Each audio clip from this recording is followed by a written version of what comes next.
Bonjour, comme convenu, voici quelques petits courts-métrages à visionner. J'invite les frontaliers qui n'ont jamais signé leur droit d'exemption en Suisse, donc demander à être exemptés du régime de l'assurance LAMAL en Suisse, et qui sont à la CMU, je les invite eux aussi à visionner ces courts-métrages parce qu'ils sont, sur certains points, très concernés. Je tiens tout d'abord à préciser que, je pense que c'est évident pour la majorité d'entre vous, si nous n'avions pas tout de suite été hyper réactifs l'année dernière, après le 23 juillet, s'agissant de l'obligation des frontaliers de s'assurer à la CMU, et surtout du refus arbitraire de la CPM de valider leur formulaire 106. Le 106, je rappelle quand même, qui est un document de valeur supranationale, de droit supranational. Donc la France ne pouvait pas refuser ce document. Si nous n'avions pas permis à des milliers de frontaliers de pouvoir contester en toute légalité, je tiens à le préciser, et dignement, ça aussi je tiens à le préciser, dans les règles de la démocratie, de notre chère République. Cet accord qui a été signé entre la France et la Suisse n'existerait pas, c'est évident. Puisque la France, elle a fait quoi? Elle a rédigé un accord dans lequel elle reprend à 90% l'ensemble des points que nous avons déjà soumis lors de nos diverses plaidoiries et cet accord confirme que nous avions raison. D'ailleurs, bien entendu, les juges français, plusieurs juges français jusqu'au tribunal d'appel pour le référé, nous ont donné gain de cause. Et ont donné gain de cause surtout aux frontaliers qui avaient déposé leur recours. C'est très important ça. C'est d'autant plus important que la ministre des Affaires sociales avait proclamé haut et fort des gens qui soi-disant étaient très compétents juridiquement, avaient aussi, même avant la ministre déjà, précisé que les frontaliers qui allaient s'assurer en Suisse seraient obligatoirement confrontés à une double cotisation d'assurance maladie, puisque la France n'a pas à reconnaître la décision du tribunal fédéral suisse. Et pourtant, dans l'accord, la décision du tribunal fédéral suisse est clairement évoquée dans les considérants.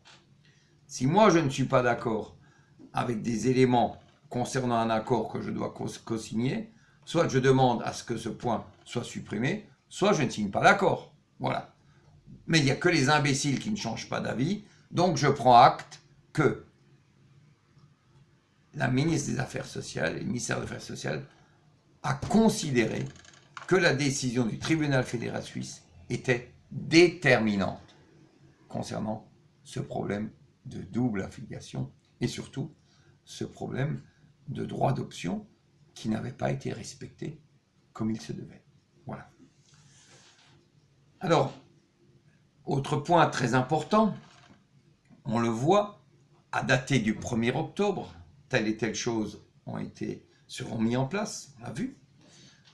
Mais avant le 1er octobre, il semblerait, pour la période qui précède le 1er octobre, pour des raisons que j'ignore, je ne sais pas si c'est de la répression, je ne sais pas, puisque pour les gens qui s'en sont permis, ont osé, c'est un crime de lèse-majesté de contester ce que on tente arbitrairement de nous faire avaler. C'est un crime de lèse-majesté. Donc il faut qu'on soit puni. Ou en tout cas, on va tenter peut-être de tirer au maximum en longueur tous ces contentieux juridiques. J'espère que non. J'espère que non. J'espère que la France ayant déjà bien prouvé qu'elle a commis de multiples erreurs, graves, importantes, qu'elle a manqué de respect à l'égard de nombreux frontaliers. C'est un manque de respect de contraindre les gens tous les 3 mois, devoir déposer des recours devant la commission de recours amiable, devant le tribunal des affaires de sécurité sociale. Mais ce n'est pas simplement un manque de respect à l'égard des frontaliers, c'est aussi et surtout un manque de respect à l'égard des tribunaux qui doivent arbitrer tout cela et qui sont largement surchargés de travail. C'est aussi un manque de respect à l'égard des salariés de ces administrations qui sont contraints et forcés de travailler massivement pour adresser des courriers dont la plupart savent aujourd'hui qu'ils resteront sans effet. Là, il y a, en plus d'un manque de respect, il y a un gaspillage terrible de moyens financiers, frais postaux, papier, que les frontaliers ont subi d'ailleurs eux aussi. Donc je pense que la plaisanterie, qui pour moi et pour beaucoup de frontaliers, ça ne nous amuse pas du tout, elle est de très mauvais goût, mais il faut qu'elle cesse, cette plaisanterie. Il est aussi impératif de veiller à l'avenir à ce que les frontaliers qui bénéficient d'un droit d'option soient informés. Non seulement ceux qui sont actuellement frontaliers, mais ceux qui le seront à l'avenir. Que constatons-nous? Que les nouveaux frontaliers ne sont absolument pas informés de leur obligation de s'assurer en Suisse. Certains l'apprennent après le délai de 3 mois, alors qu'ils auraient peut-être préféré s'assurer à la CMU, et la CMU les refuse dans ce cas-là. Mais en tout état de cause, de ce côté-là, il y a un manque grave d'informations.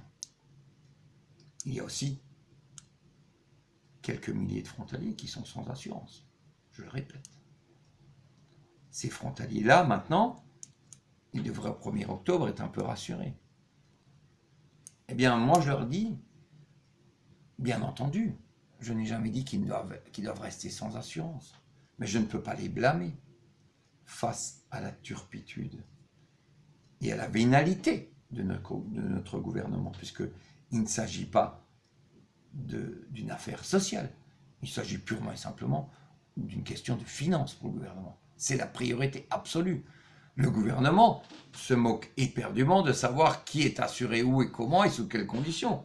Ce qui l'intéresse au plus haut point, c'est, et ils l'ont prouvé aussi, c'est de veiller à ce que les frontaliers payent un maximum pour leur assurance maladie, de façon à renflouer avec des excédents très importants. Ils ont été annoncés au départ en 2012, et ils se sont trompés un peu, à renforcer avec des excédents importants, à tenter, non pas de diminuer, malgré ce que proclame la ministre, mais de renflouer un petit peu les finances, à diminuer le déficit, mais de renflouer un peu les finances de la sécurité sociale. Donc toute cette spéculation, elle n'a pas abouti, n'a pas eu l'effet escompté. Et je ne tire aucune fierté de ce résultat. Au contraire, j'ai très sincèrement un peu honte. J'ai honte par rapport au comportement qu'a eu la France à l'égard des frontaliers, et aussi au comportement et à beaucoup de remarques qui ont été faites à l'encontre des autorités suisses qui ont toujours respecté la Convention. Ça a été proclamé au Parlement. Les Suisses n'ont pas respecté les accords, etc., etc. Tout ça, c'est faux. C'est absolument faux. Et nous reviendrons sur d'autres sujets. Mais je pense, l'assurance chômage, je l'ai évoqué par exemple, je pense qu'avant d'accuser les autres, il faut balayer devant sa porte. C'est très important. Voilà. Les autres sujets suivent.